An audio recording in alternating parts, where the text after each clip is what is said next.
Hello friends, this is Triven Kumar. I am working as a physics lecturer in Vignan Cooperative Junior College, Vadlamudi.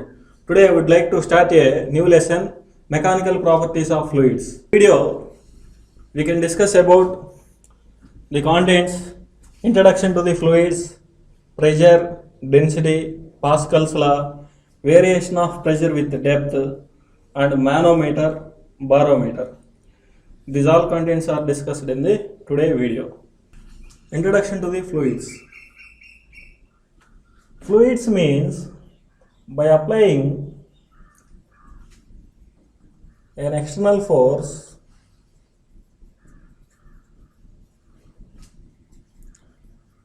if the substance is flowing, then it is called fluid. Generally, in the three states of matter, by applying an external force, liquids and gaseous, these substances are starts flowing by applying an external force. So, due to their flowing nature, by applying an external force, liquids and gases are called fluids. This is the basic distinguish between solid to the liquids and gases. The solid, by applying an external force, solid is in motion, but by applying an external force, both liquids and gases are in flowing. This is the basic distinguish between solid to the liquids and gases. There are different studies about the fluids. There are fluid statics. Fluid static means it is a branch of science which discuss about either liquids or gases, those are at rest. This can be studying about fluids at rest is named as fluid statics and fluid dynamics.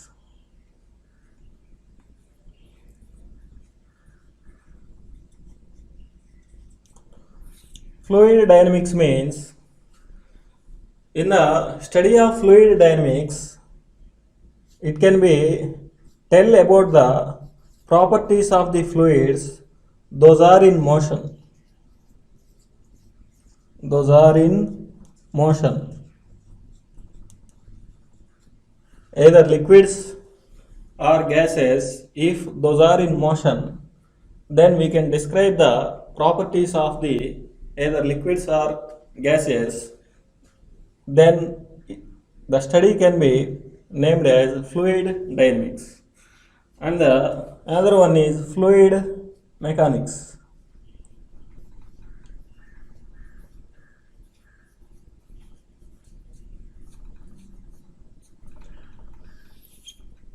Fluid mechanics means both the combined study of fluid statics and fluid dynamics. It means the branch of science which deals with the either fluids in motion or fluids in rest. Both motion and rest studies of the fluids can be discussed in fluid mechanics. This is the introduction to the fluids. Next, pressure. The definition of the pressure is force acting normal to the unit surface area is called pressure.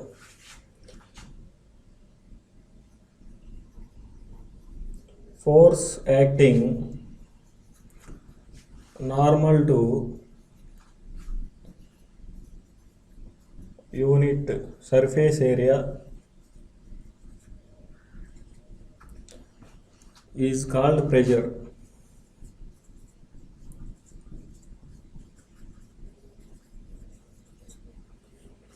Pressure means P equals to force acting normal to the per unit surface area. Okay, and it having the units, SI units of the pressure is Newton per meter square or Pascal.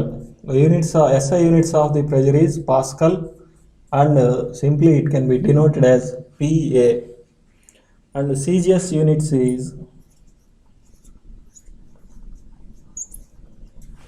dyne per centimeter square, and the conversion is simply 1 dyne per centimeter square is equals to 10 power minus 1 Newton per meter square. Generally, we can hear the word like atmospheric pressure, and atmospheric pressure can be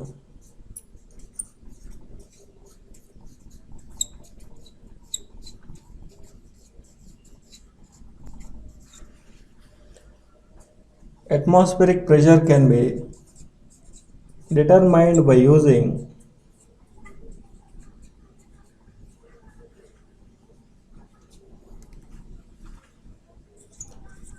barometer.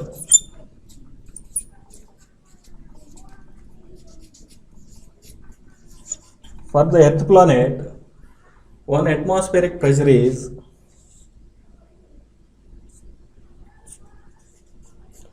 for the Earth planet, one atmospheric pressure is 76 centimeters of mercury. Okay, simply by solving it, it can be 1.013 into 10 power 5 pascals. For the Earth planet, one atmospheric pressure is 76 centimeters of mercury.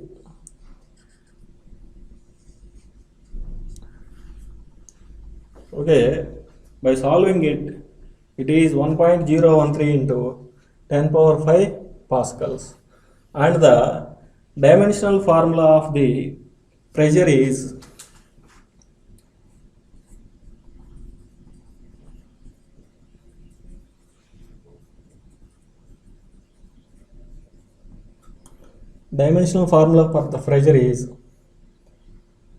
initially for the force, pressure is nothing but force by area. For the force, dimensional formula is m L T power minus 2 by, for the area, dimensional formula is L square. By solving it, the dimensional formula for the pressure is m L power minus 1 and T power minus 2. This is the dimensional formula for the pressure. This is about pressure. Okay. Density. Density means density of a fluid can be defined as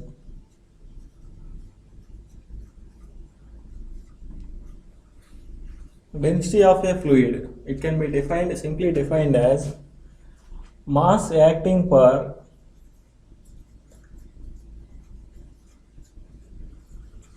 unit volume of a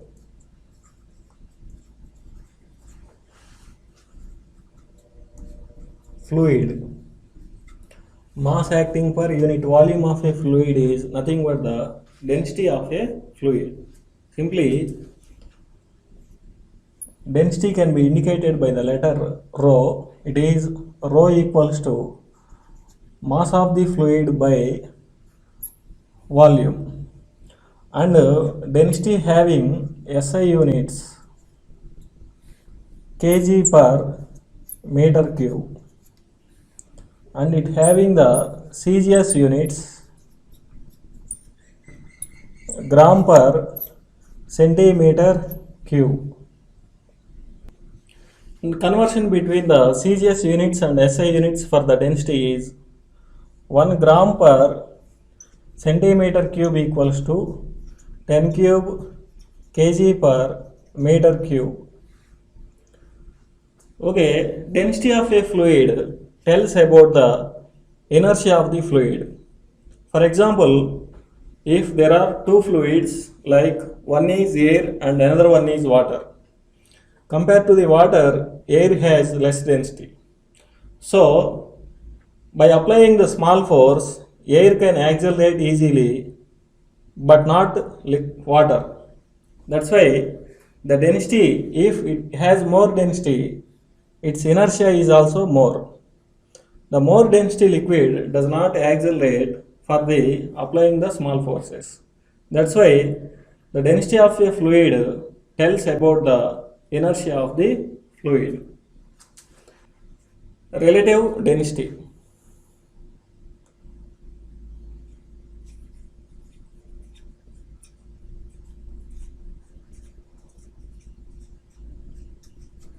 Or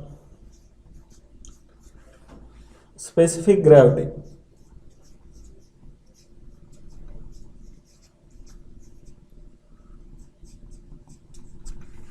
This can be indicated by the letter rho suffix relative. Relative density or specific gravity. This can be tells about the density of the object with respect to the density of the water. Simply, relative density can be defined as the ratio of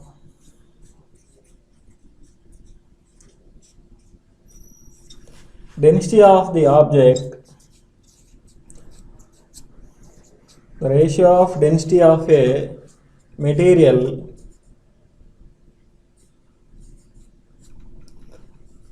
to the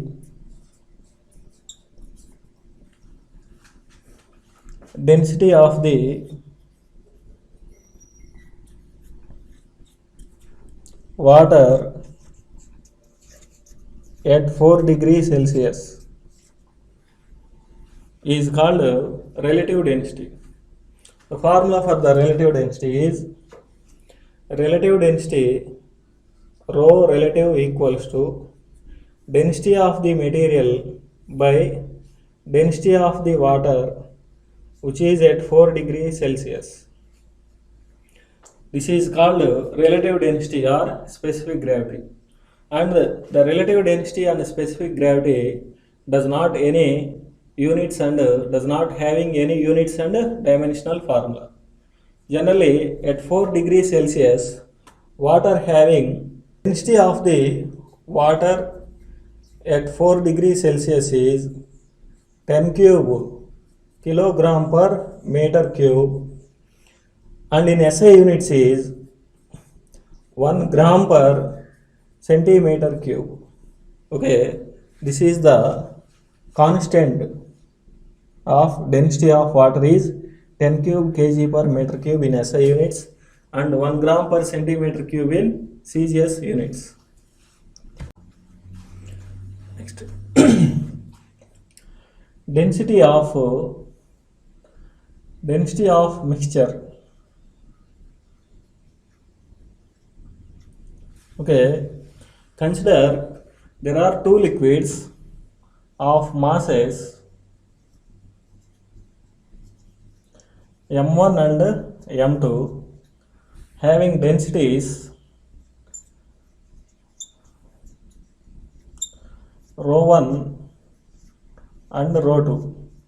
If these two liquids are mixed, then the density of resultant mixture is the actual formula for the density is mass of the liquid by volume. Here, after mixing, the total mass of the liquid is M1 plus M2 and total volume of the mixture is V1 plus V2.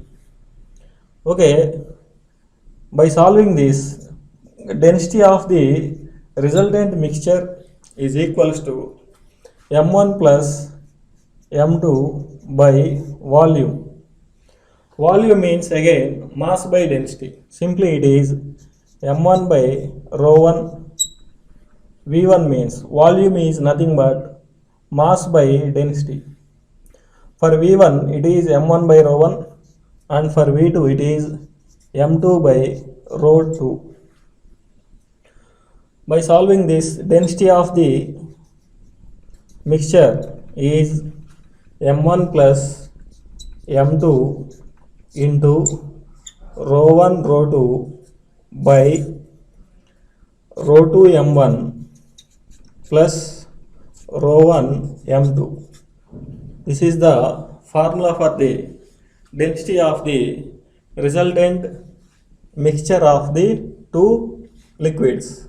If the masses of the liquids is same, if both liquids having the same mass, then the density of the mixture is, here it is the two masses is same, let it be some m, then it is m1 plus m2 is nothing but 2m into rho 1 rho 2 by it is rho 2m plus rho 1m.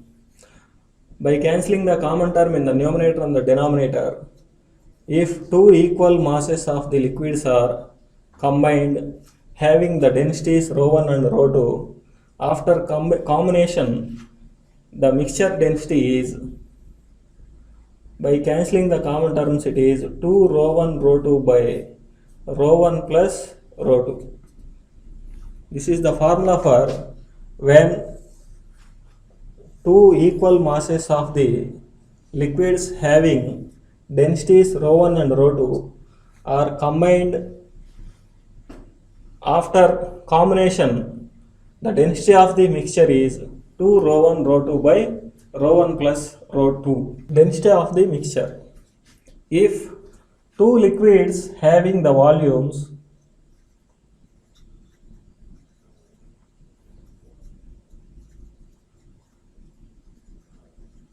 V1 and V2 and those two liquids having densities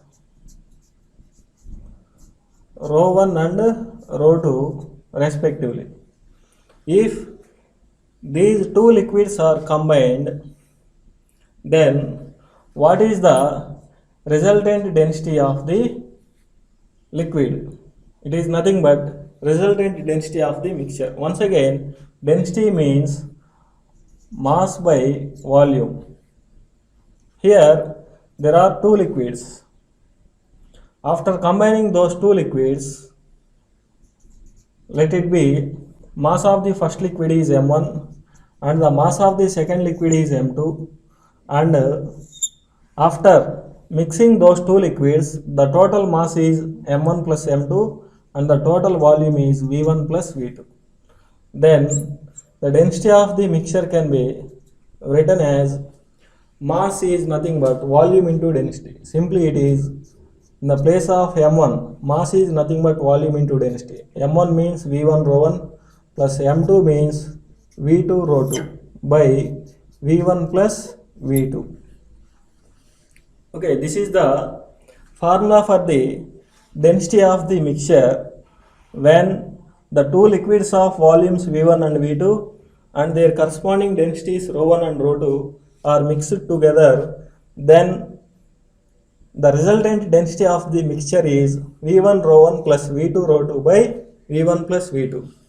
If the volumes of the two liquids is same, v1 equals to v2 equals to some v, then the density of the mixture is simply v rho 1.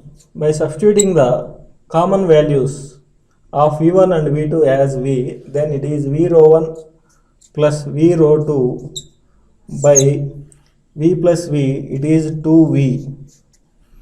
By cancelling the common term in the numerator and the denominator, it is rho 1 plus rho 2 by 2. This is the formula for if two liquids having the same values are mixed together and their corresponding densities are rho 1 rho 2, then the density of the mixture is rho 1 plus rho 2 by 2. Okay. Pascal's law. Pascal's law stated that pressure acting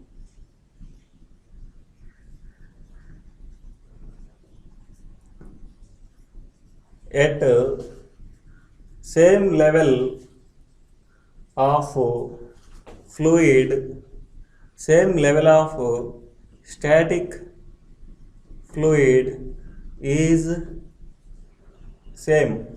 Here same level means from the liquid surface, consider if here A, B and C, these three levels A, B, C are from the same depth from its surface of the liquid. Here A, B, C are same level positions from the surface of the liquid. According to Pascal, he states that pressure acting at same level of static fluid. Static fluid means here the fluid is inside the vessel. If any fluid inside the vessel, it is at rest. Okay, that's why fluid at rest is nothing but static fluid is same. This is the statement of the Pascal's law. Once again, the statement for the Pascal's law is pressure acting at same level of static fluid is same. Here at the same level from the surface of the liquid, the pressures are equal. This is the statement of the Pascal's law. Consider there is a right angled prism like this. The size of the right angled prism is very small, but our convenience we can draw the right angled prism like this. The upper surface of the right angled prism is ABC and the other surface of the right angled prism is some DEF. Now the pressure means force acting normal to the unit surface area. Consider there are three surfaces like this. Now the force acting on this surface, this is the normal force acting on the surface ADCF, and this is also normal force acting on this surface some ABED, and here this is also the force acting normal to the unit surface, it is some BCEF. Okay, now those forces are like here the force is FB and here the force is some FA and here the force is some FC. Okay, at the corners of the right angled prism, at this corner the angle is theta 2 and at this corner the angle is some theta 1. Now the right angled prism inside the fluid, it is at rest. It means it is in equilibrium condition. Now if this is angle theta 2, from here also there is an angle some theta 2. Okay, why? Because of these two are the parallel lines. Okay, for the parallel lines, a straight line bisects equal angles in its opposite sides.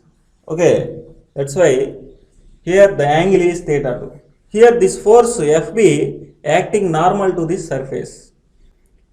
That's why the total angle is 90, but here the angle with this parallel line is some 90 minus theta 2. Okay, that's why it is FB cos 90 minus theta 2 and perpendicular to the cos component. it is some FB sin 90 minus theta 2. Okay, now inside the static fluid, the prism is at rest. It means the prism does not moving in upward or downward or left side or right side. It is simply at rest. It means the opposite forces here FB and FA are acting in opposite directions. These opposite direction forces are must be equal. Then only inside the fluid the prism is at rest. Here those opposite forces are at equilibrium, means the prism does not move in upward direction or the prism does not move in downward direction.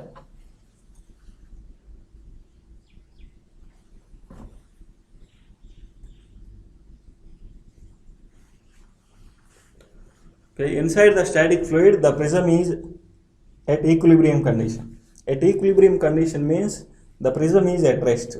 Here the opposite forces acting are same, then only the prism is at rest. Here the prism does not move in downward or upward. It means the downward force FB sin 90 minus theta 2 and the upward force FA both are same, then only the prism does not move either in upward direction or in downward direction. Here at equilibrium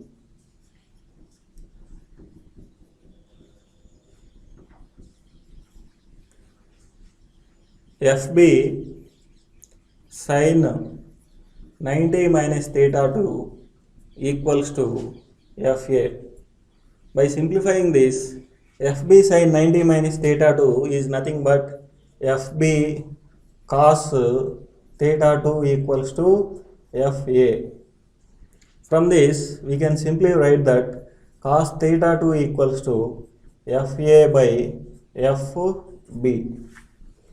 And inside the static fluid, the prism does not move either in right side or left side. It means here also the opposite forces FB cos 90 minus theta 2 and FC are equal. Then only the prism does not move either in right side or in left side in a static fluid. It means FB cos 90 minus theta 2 is equals to FC. By simplifying this, it is FB sin theta 2 is equals to FC. From this, sin theta 2 equals to FC by FB. Okay, now draw the trigonometric values for the surface areas. Here the surface area of this side ADCF is some AA, and surface area of this side is some, of course it is AB. The surface area of this side ADEF is AB, and the surface area of this side is AA, and the surface area of this side ADBE is AC. Now the trigonometric values for the surface areas is first cos theta 2. For cos theta 2, this is the angle theta 2. In right angle triangle, cos theta 2 is nothing but the ratio of adjacent side to the hypotenuse. For the surface areas, for theta 2, adjacent side area is AA by hypotenuse AB. And for sin theta 2, sin theta 2 means in a right angle triangle, sin theta 2 is nothing but the ratio of opposite side to the hypotenuse. Here opposite side is A suffix C by hypotenuse is A suffix B. By observing these two equations, here the LHS are same, that's why equate the RHS, those are FA by FB equals to AA by AB. And here also the LHS are equal, that's why equate the RHS. It is nothing but FC by FB equals to AC by AB. Okay, now by equating this can be written as FA by AA equals to FB by AB, and at here FC by AC equals to FB by AB. In these two equations, the common term is FB by AB, FB by AB. Here it is like A equals to B and it is like a B equals to C. It means simply force acting per unit surface area at here is nothing but pressure at side A equals to pressure at side B. At here it is pressure at side C equals to pressure at side B. From this equation we can simply write that pressure at side A equals to, from these two equations we can simply write that pressure at side A equals to pressure at B equals to pressure at C. This is the proof of the Pascal's law. Here our assumption is simply this is a very small right angled prism. For a very small right angled prism, all these sides FC, FB or all these surfaces AC, AA, AB are at the same depth from the surface of a static fluid. Variation of pressure with depth. Now we want to find the pressure values at different levels of a static fluid.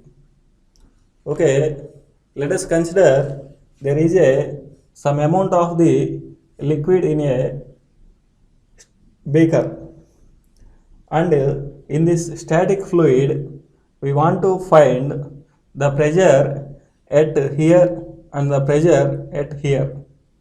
These two positions are located in different depths from the surface of a liquid. Now we want to find the pressure at this surface and the pressure at this depth. Okay, before that we can draw the imaginary cylinder such that that cylinder contains the upper surface as located from the some smaller depth from the surface of the liquid, and the lower surface of the cylinder is from the some long depth from the surface of a fluid. According to the definition of the pressure, it is nothing but normal force acting per unit surface area. Now let us consider the height of this cylinder is h.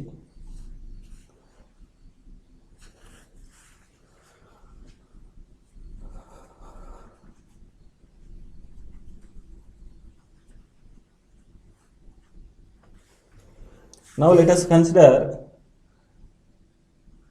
the height of this cylinder is some h. Okay, here F1 is the normal force acting on the upper surface of a cylinder.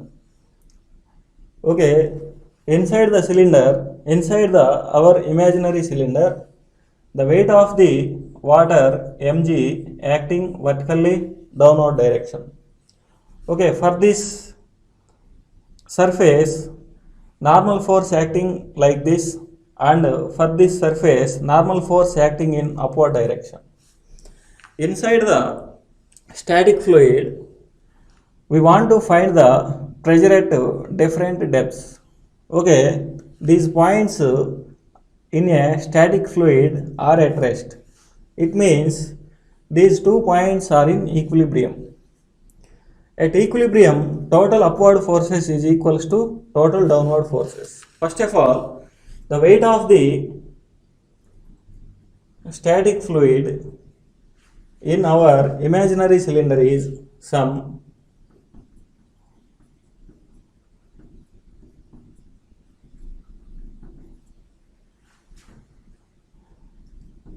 mg.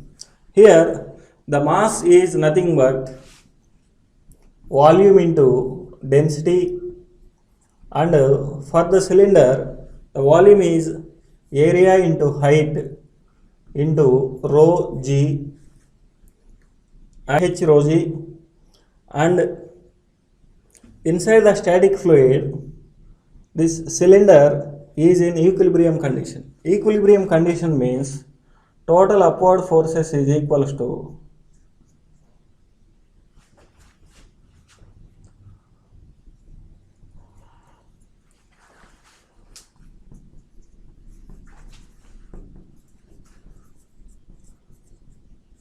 total downward forces.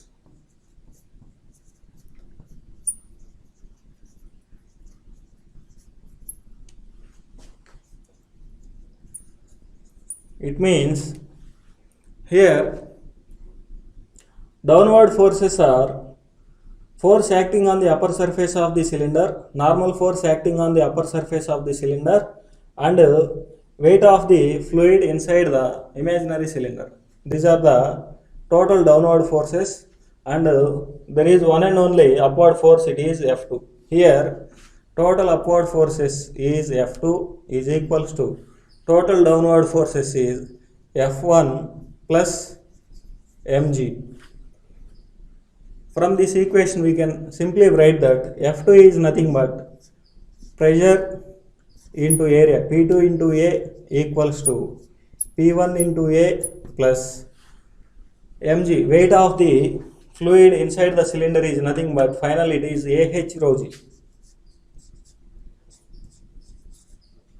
Okay, from this A is the common term in LHS and RHS. By getting cancelled it is P2 equals to P1 plus H rho g.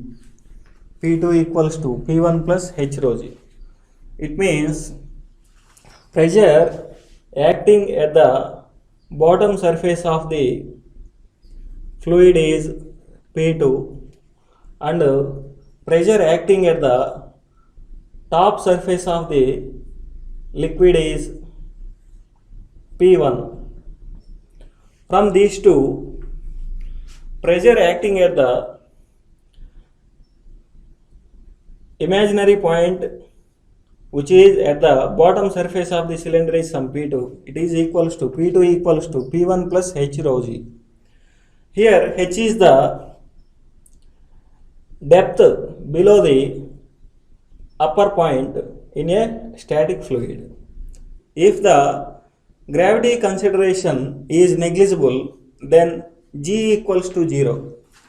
This is the equation of the pressure at a depth H from the upper surface of the cylinder.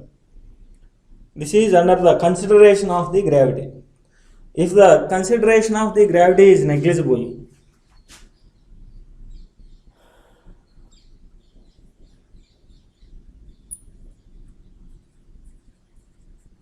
if the consideration of gravity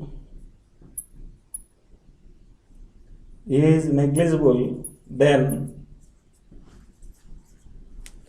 P2 equals to P1.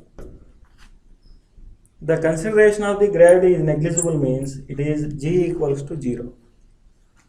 And the another case is if the upper surface of the imaginary cylinder is at the topmost surface of the beaker or it is in air. If the upper surface of the imaginary cylinder is in air, then the pressure P1 is equals to